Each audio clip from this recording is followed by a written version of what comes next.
आज हम लगाएंगे समर में लगने वाली सभी सब्जियों के बीज।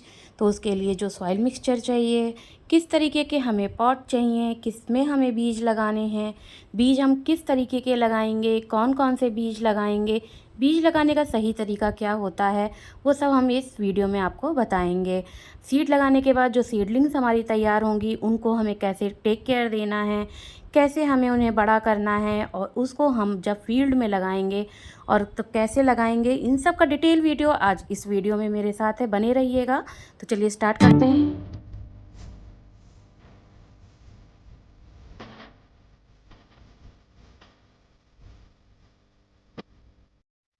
हेलो फ्रेंड्स, मैं आस्था और आज मैं लगाऊंगी समर में लगने वाली जो भी सब्जियां हैं उनके बीज।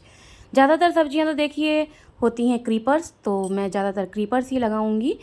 तो जो सीड्स होते हैं वो बहुत ज़रूरी हैं कि आप सीड कैसे परचेज़ कर रहे हैं मार्केट से। जो देसी बीज हैं, कुछ हाइब्रिड बीज हैं, लेकिन बीज अच्छे होने चाहिए। अच्छे बीज होंगे तो हमारी पौध अच्छी बनेगी और हमारे प्लांट भी हेल्दी रहेंगे। मैं बहुत तरह के आज सब्जियों के बीज लगा रही हूँ, जिसमें लौकी है, तरोई है, भिंडी है। जब हम मार्केट से बीज परचेज़ करते हैं जो हाइब्रिड होते हैं, पैकेट में होते हैं, तो उसकी पूरी इन्फॉर्मेशन उस पैकेट के पीछे दी होती है। आप उसको ज़रूर से ध्यान से पढ़िए, उसके बाद ही आप बीज को ख़रीदिए। अब बारी आती है कि हम कैसा सॉइल मिक्सचर बनाएं जिसमें हमारे बीज अच्छे से स्प्राउट हों और बहुत ही हेल्दी तरीके से उनकी सीडलिंग्स तैयार हों। तो ये है कोकोपीट। कोकोपीट को मैं बीज लगाने के लिए सबसे बेस्ट मीडियम मानती हूँ, क्योंकि ये मॉइस्चर होल्ड करता है और बीज के लिए बहुत हल्का होता है। ये है वर्मी कंपोस्ट। तो कोकोपीट के साथ आधी आपको वर्मी कंपोस्ट लेनी है। वर्मी कंपोस्ट ना हो, लीफ कंपोस्ट यूज़ कीजिए, लेकिन वर्मी कंपोस्ट बेस्ट होती है बीज लगाने के लिए। मैं हल्दी का यूज़ कर रही हूँ, आपके पास नीम खली हो आप नीम खली का यूज़ कर सकते हैं। दोनों ही इंसेक्टिसाइड का काम करती है। और ये है राख। मैं ऑर्गेनिक गार्डनिंग करती हूँ तो कोई केमिकल यूज़ नहीं करती हूँ, तो मैं यूज़ करती हूँ फंगिसाइड के लिए राख का। राख एक नेचुरल फंगिसाइड है, ये हमारे बीजों को फंगस लगने से बचाता है। तो ये चारों चीज़ों को मिलाकर तैयार हो गया हमारा सॉइल मिक्सचर। अब बारी आती है पॉट की, कि हम कौन सा पॉट लें जिसमें बीज अच्छे से चलें। तो पॉट आप कोई भी ले सकते हैं, बड़ा ले सकते हैं, छोटा ले सकते हैं, लेकिन मेरे फेवरेट हैं ये पेपर कप्स। पेपर कप्स क्यों फेवरेट हैं ये मैं आपको आगे बताऊंगी। और जब हम बड़े कप्स यूज़ करते हैं या प्लास्टिक ये पॉट यूज़ करते हैं, तो उसमें मैं पूरा कोकोपीट का मिक्सचर नहीं भरती हूँ। इसमें मैं भरती हूँ सॉइल का मिक्सचर। जैसे मेरी गार्डन सॉइल होती है, कंपोस्ट होती है, नीम खली होती है और राख होती है। इसमें मैं कोकोपीट नहीं यूज़ करती हूँ। इसकी केवल ऊपर की लेयर में ही कोकोपीट का मिक्सचर डालती हूँ, क्योंकि मुझे केवल बीज लगाने के लिए कोकोपीट की ज़रूरत लगती है। बाकी मैं अपने सॉइल मीडिया में कभी भी कोकोपीट का यूज़ नहीं करती हूँ। बीज लगाने के लिए कोकोपीट की जब हम लेयर ऊपर रखते हैं तो बीजों को बाहर आने में, स्प्राउट होने में बहुत आसानी होती है, और हमारे बीजों को भी नमी मिलती है, क्योंकि मॉइस्चर होल्डिंग होता है, बहुत अच्छा होता है। लेकिन जो ये पेपर कप्स हैं और जो ये छोटे प्लास्टिक कप हैं, इनमें हम केवल अब कोकोपीट का मिक्सचर भरेंगे, और सभी में मैंने पानी डाल के थोड़ी देर के लिए रख दिया। अब बारी है सीड लगाने की। तो सीड मैं आज लगाने जा रही हूँ करेला है, लोबिया है, खीरा है, कद्दू है, लौकी है, भिंडी है। तुरई पहले लगा चुकी थी। तो अब मैं बताती हूँ कि सीड कैसे लगाना है। जितना पतला सीड हो आप उतनी ही गहराई में उसे लगाइए, और जितना मोटा सीड हो उतनी ही गहराई उसकी रखिए।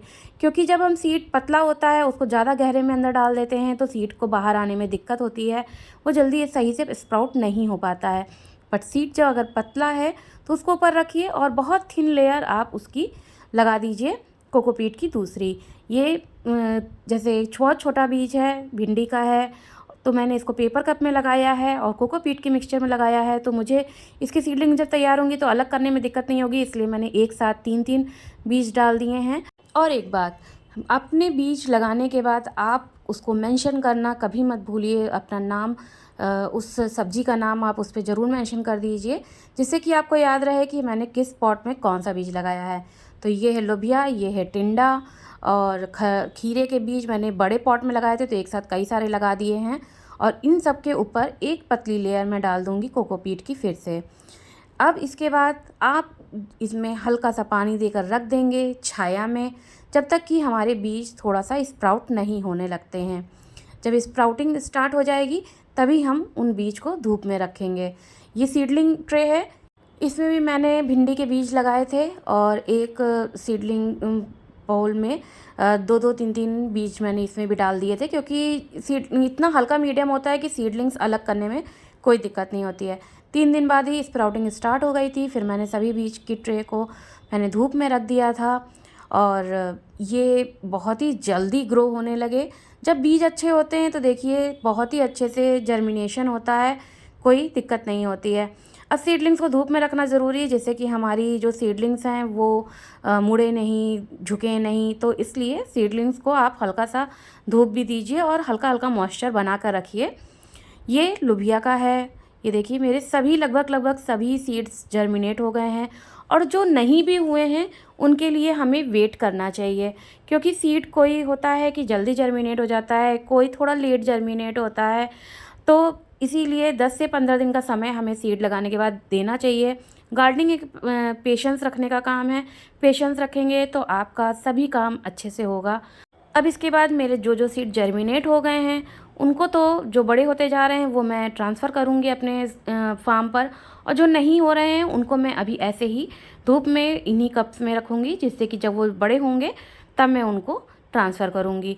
तो ये पम्पकिन है, बहुत ही 2-3 दिन में ही बहुत अच्छे से ये स्प्राउट हो गया था। बहुत छोटे से पेपर कप में लगा हुआ है, और ये 10 दिन बाद का रिज़ल्ट है। जो मेरी लोबिया की पौध थी वो बहुत अच्छी तैयार हुई है। सभी सीड मेरे जर्मिनेट हुए हैं। एक पॉट में मैंने कई बीज लगाए थे, लेकिन सभी अच्छे से जर्मिनेट हो गए हैं। सीडलिंग्स जब बड़ी हो जाती हैं तो इनको आप थोड़ा सा स्प्रे, मैंने एलोवेरा का लिक्विड फर्टिलाइज़र बनाया था, उनको भी मैंने स्प्रे किया है। इन सभी का प्रोसेस मैंने अपने शॉर्ट वीडियोस में अपने चैनल पर अपलोड किया है।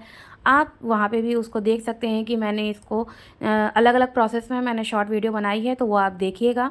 तो आज मैं फार्म पे लगाने के लिए जो पौध लेकर आई हूँ वही मैं आपको दिखा रही हूँ। कुछ देखिए अभी जर्मिनेट नहीं हुई हैं, और जो जर्मिनेट हो गई हैं उनको मैं आपको दिखाती हूँ। ये भिंडी की पौध हैं सारी, ये सब सीडलिंग्स मेरी तैयार हो गई हैं। भिंडी बहुत अच्छे से जर्मिनेशन दी। ये लौकी है, ये हाइब्रिड लौकी है। मैंने लौकी 2 तरह की लगाई है, एक लंबी वाली भी लगाई है और एक गोल वाली भी लगाई है। तो जो जर्मिनेट नहीं हुए हैं वो अभी वेट करेंगे, और जो जर्मिनेट हो गए हैं उनको आज हम ट्रांसफ़र कर देंगे। तो लौकी है मेरे पास, करेला है मैंने लगाया है, कद्दू आज लगाया है, भिंडी है, और लोबिया आपको दिखाया मैंने, खीरा है। तो ये सारे बीज आज, सारी सीडलिंग्स मैं आज इनको सभी को ट्रांसफ़र करूँगी। अच्छा, जब ये सारी जो मेरी ज़्यादातर सब्जियां हैं ये हैं क्रीपर्स। क्रीपर्स मीन्स कि ये सब बेल वाली सब्जियां हैं, बेल ये चढ़ती हैं। तो इसके लिए मुझे बहुत इंतज़ाम करना पड़ता है अपने फार्म पर। ये मेरा फार्म का दूसरा हिस्सा है जहाँ पे मैं इनको लगाऊंगी। तो इसके लिए मुझे सबसे पहले तो नेट तैयार कराना पड़ा। तो नेट बनवाना बहुत ज़रूरी है, क्योंकि ये चढ़ेंगी तो इनको एक फैलने के लिए जगह चाहिए। जब हम पॉट में कोई चीज़ लगाते हैं तो उसकी ग्रोथ दूसरी तरीके से होती है, बट जब हम ज़मीन में कोई चीज़ लगा देते हैं और अच्छी खाद पानी देते हैं तो उसका एक अलग ही ग्रोथ जाता है। तो जब ग्रोथ अच्छा होता है तो फिर उसको संभालने के लिए हमें इस तरीके के इंतज़ाम भी करने पड़ते हैं। ये येलो जो आपको दिख रहे हैं ये स्टिकी टेप हैं, ये हेल्प करते हैं पौध को हमारे कीड़े से बचाने के लिए। तो चलिए अब लगाना शुरू करते हैं। सबसे पहले हम लगाते हैं ये खीरे। खीरे हमारे मैंने बड़े पॉट में लगाए थे और 5-6 सीडलिंग्स एक साथ तैयार हुई थी। तो मेरा सॉइल मीडिया इतना अच्छा था कि मेरे साथ पौध अलग अलग मैंने कर ली, और फिर मैंने 2-2 एक जगह पे बैठवाई हैं। ये एहतियातन मैं बैठवाती हूँ कि एक पौध अगर मान लीजिए कोई प्रॉब्लम करती है तो कम से कम एक पौध अच्छे से चलेगी। तो इसलिए मैंने 2-2 सीडलिंग्स एक साथ ही मैंने लगवाई हैं। ये करेला है, इसको भी मैंने 2-2 लगवाया है। तो ज़्यादातर मैंने सब 2-2 ही एक साथ रखे हैं। कद्दू है, ये भी 2 सीडलिंग्स एक साथ है। ये देखिए पेपर कप, मैं आपको बता रही थी मेरा फेवरेट क्यों है, क्योंकि इसमें एक साथ रूट बॉल मेरा बाहर आ जाता है। पेपर कप फाड़िए और जो रूट बॉल है वो डिस्टर्ब भी नहीं होता है, और आराम से हमारी सीडलिंग बाहर आ जाती है, उसको कोई भी डिस्टर्बेंस नहीं होता है। तो इसलिए पेपर कप बहुत बेस्ट होता है, मुझे बहुत अच्छा लगता है। आप भी इसमें बीज लगा के ट्राई करिए, बहुत अच्छा रिज़ल्ट मिलेगा आपको। तो मैंने इस तरीके से सभी सीडलिंग्स को अपने लगाया है। लगाने के बाद उसमें पानी दिया है, और इसमें थोड़ा सा खाद मैंने मिलाया है, जिससे कि मेरी सीडलिंग्स को अच्छा ग्रोथ मिले। ये है करेला, और ये देखिए प्लास्टिक का दही का कप था, उसमें मैंने लगाया है। इसमें नीचे मीडियम में मैंने देखिए थोड़ा सा मिट्टी भरा था, जैसा मैंने आपको दिखाया था कि बड़े पॉट से मैंने नीचे थोड़ा मिट्टी डाला है, और ऊपर एक कोकोपीट की छोटी सी हल्की सी लेयर डाली है। इसमें भी देखिए अच्छे से बाहर आ गई हमारी सीडलिंग, और आराम से लग गई। लोबिया का भी वही हाल था कि मैंने बड़े पॉट में लगाया था, सॉइल मिक्सचर अच्छा था तो सब सीडलिंग्स अलग अलग हो गई और मैंने सब आराम से बैठा दी। भिंडी भी लगा दी और भिंडी के साथ मैंने लोबिया भी लगाई है। ये है तरोई, जो मैंने थोड़ा दिन पहले लगाई थी इसकी पौध।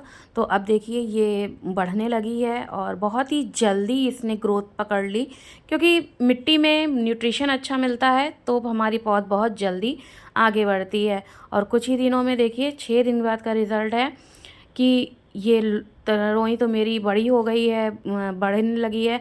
और जो मेरी सीडलिंग्स मैंने लगवाई थी अपनी, यहाँ पे भिंडी की लगवाई थी ये सब, तो इन सबको मैंने स्प्रे आज कराया है। स्प्रे करना बहुत ज़रूरी है क्योंकि छोटी छोटी सीडलिंग्स होती हैं और इनको कीड़े खाने बहुत जल्दी आ जाते हैं। तो मैंने केवल नीम ऑयल का स्प्रे किया है। ऑर्गेनिक जब आप करते हैं जैविक तरीके से बागवानी, तो बहुत ज़्यादा आपको हर चीज़ का ध्यान रखना पड़ता है, टाइम टू टाइम स्प्रे करना। ये येलो स्टिकी टेप आपको दिख रहे हैं, ये भी इसी के लिए मैंने प्रोटेक्शन के लिए लगा रखे हैं। इसका मैं अलग अभी आपको वीडियो दूँगी तो वो भी आप ज़रूर देखिएगा। तो ऑर्गेनिक तरीके से किस तरीके से हम बागवानी करें, किस तरह से हम सब्जियां लगाएं, किस तरीके से हम उनका बचाव करें, और इस तरीके की अच्छी अच्छी इन्फॉर्मेशन और टिप्स के लिए आप मुझे फॉलो कीजिए। मैं आपको ऐसे ही अच्छी अच्छी वीडियोस देती रहूँगी। आई होप आपको ये वीडियो भी पसंद आई होगी। अगर पसंद आई हो तो प्लीज़ इस वीडियो को लाइक कीजिएगा और मुझे सपोर्ट करने के लिए मेरे चैनल पर बने रहिएगा और इसे भी सब्सक्राइब कीजिएगा। Thank you so much for watching.